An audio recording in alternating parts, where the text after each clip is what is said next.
Kain po tayo guys. Kailangan ko makakain. Ako lang po mag-isa dito. Bumili na lang po ako ng luto. Ayan guys, gulay. Talong, binaguungan. Tsaka baboy. Wala na po akong nabutan ibang ulam dun guys. Yan lang. Ayan, ano na po ako sa kamay ko. Nag-plastic. Para pag may bumili, madali lang po ito tanggalin. Guys, kain po tayo. Ako lang dito mag-isa. Nagutom na ako guys, kanina pa. Naghanap pa ako na may magbantay sa tindahan kasi hindi ko naman pwede iwan. Guys, kain tayo.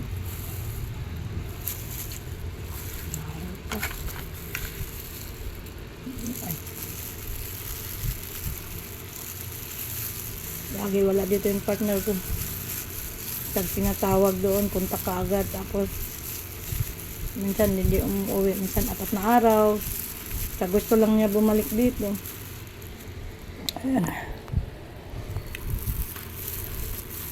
Wala eh. Hindi tayo maghanap buhay. Wala po tayong kakainin guys. Wala naman po ako trabaho. Ito na lang. Laban lang sa buhay. Ayan lang po. Maya magsasara na rin po ako kasi wala na eh. Liligpit na rin po ako maya. Mag-isa lang ako eh. Palaban na din po ako guys. Kahapon naglaban na rin po ako eh. Double time po ako lagi.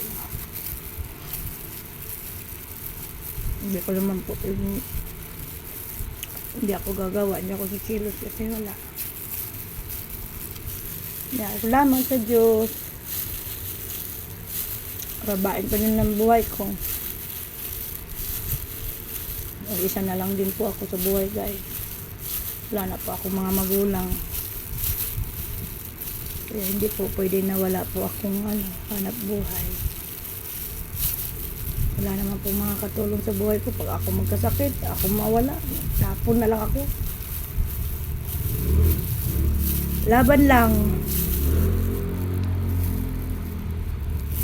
Gusto ko sana ng sabaw. Wala mo pong sabaw. Gusto ko may sabaw guys. Paborito ko talagang gulay na sinabawan. Wala na po akong naabutan doon.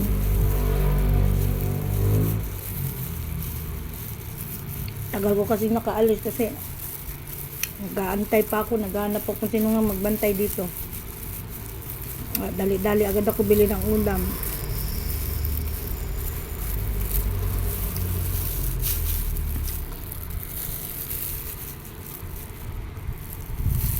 Dahil mamaya ulit tapusin ko lang yung nakain ko. Bye guys.